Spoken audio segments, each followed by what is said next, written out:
Whether you're a driving purist or looking for street cred, I got the top 5 mods for you to do this new year.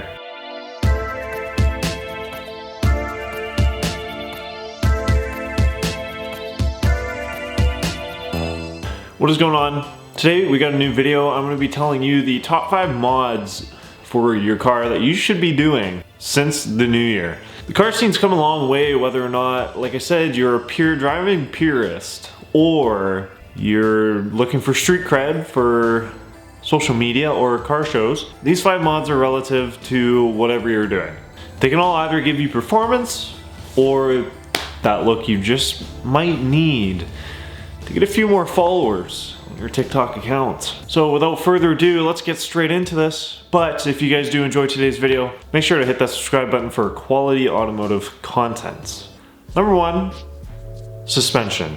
Now I'm not talking about rear sway bars, ride height, which means lowering springs, coilovers, or even bags. I think the current trend in the automotive scene when it comes to social media, but even if you're in performance, ride height is important. Suspension is going to give you a better ride quality, probably, depends what you're doing, or it's going to give you street cred height. You know, drivable suspension and then like bags. I don't know. You're going to want to get your ride height in first to, well, first see how your car handles with different suspension on it, but you're also going to get better handling. Of course, you're going to get the ride height that you desire, and you're going to also feel probably a bit more confident in your car. Depending if your car's a boat or not, you're going to want that lower point of gravity anyway, so you have a little bit less suspension roll. Obviously sway bars and stuff will take care of that, but coilovers or lowering springs or even bags are a good place to start. If you can't afford a decent set of quality coilovers, I definitely suggest staying on the budget side of things and doing a nice set of lowering spring. Maybe even upgrading to a shock and strut combo aftermarket set like Coney or Bilstein's down the road, or again a set of a bit more pricey coilover sets. I've done my fair share of usage with budget coilovers, and well, you either don't get longevity or quality out of them. So be smart with your purchases and don't buy something that you might regret just because that price tag is quite tasteful to your wallet. Number 2, wheels. Like I said, this is going to be on every mod list, and it's important. There's an Instagram account called Bags Wheels Done. And it sticks to my head because it's probably one of the most, it'd be a good saying. It's probably one of the most true sayings. In this day and age, there's this big argument of reps and real wheels. And I'm gonna be one of those people that say, buy what you can afford, but pay attention to the quality of some wheels, because there are actually some really cheap wheels out there that you can get your hands on, but might leave you stranded. If you're leaning towards real wheels just because you don't want to get blasted on the internet, just remember, you probably won't see that person that's blasting you in real life or ever again. Plus, that person that's going to be blasting you is also going to push your Instagram or TikTok to more viewers. So fake wheels might just even be that better bet if you're looking for that street cred. Or you can get 3-piece wheels to stand out from the crowd. Whatever is your taste, there's something out there for everybody with every price range. And to make the ones feel better that can't afford real wheels, I bought a set of real wheels. It's the only set I'm ever gonna own, and I'll probably buy more reps in the future.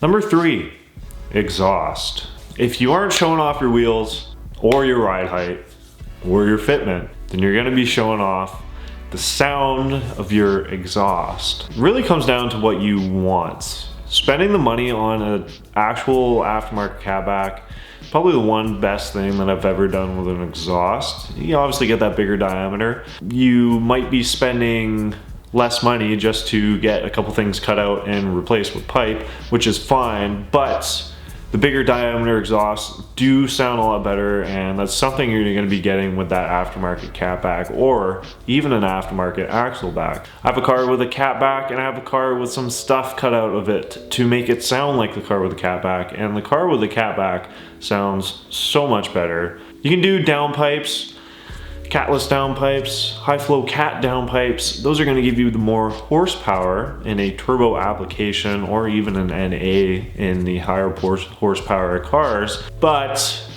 even a catback's just gonna give you that little oomph anyway. Plus, a great sound to possibly get you pulled over and never be able to drive that car again because VIs.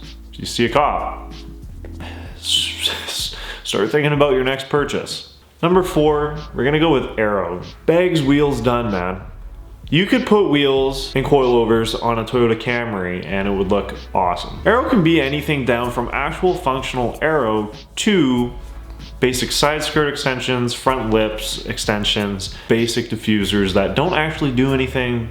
In the situation that you're tracking your car, obviously you can have front splitters and those are going to be quite expensive. Vortex generators, if those actually do anything for your specific car.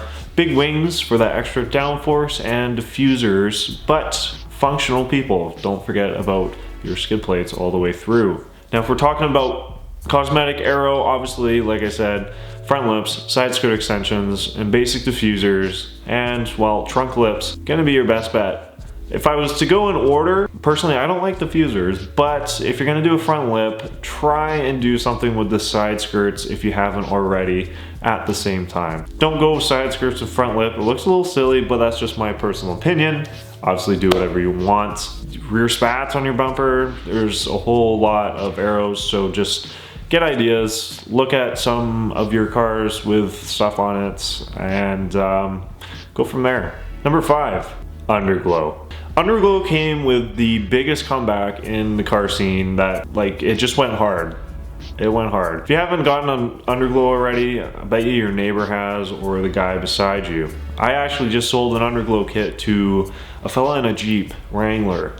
Underglow is going on everything nowadays. It's crazy how it just came back suddenly, and I think with the influence of obviously social media, especially TikTok, really gave it that platform to stand on, and now it's a thing that you will probably see at a car show or car meets. There's tons and tons of kits to get out there, but be aware that some of them are cheap, and a lot of the expensive ones are probably those cheap ones just rebranded. Kind of like LEDs, like when you're trying to buy LEDs for your car. It's the same thing.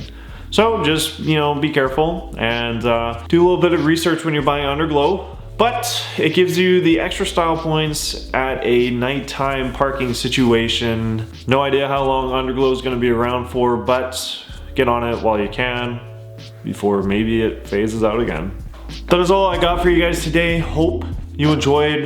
If you did, comment down below what your favorite mod is, what your first mod might have been, and make sure to hit that subscribe button if you guys want to see more of this kind of content. There's no doubt that the car scene has new trends and things that fall out of place, but these are 5 things that'll probably stay around for the most part. So get on them, and if I could encourage you to do them in order, please do. Especially the wheels and the suspension. Remember guys, bags, wheels, done. Guys, thank you so much. Keep it real. I'll see y'all in the next one.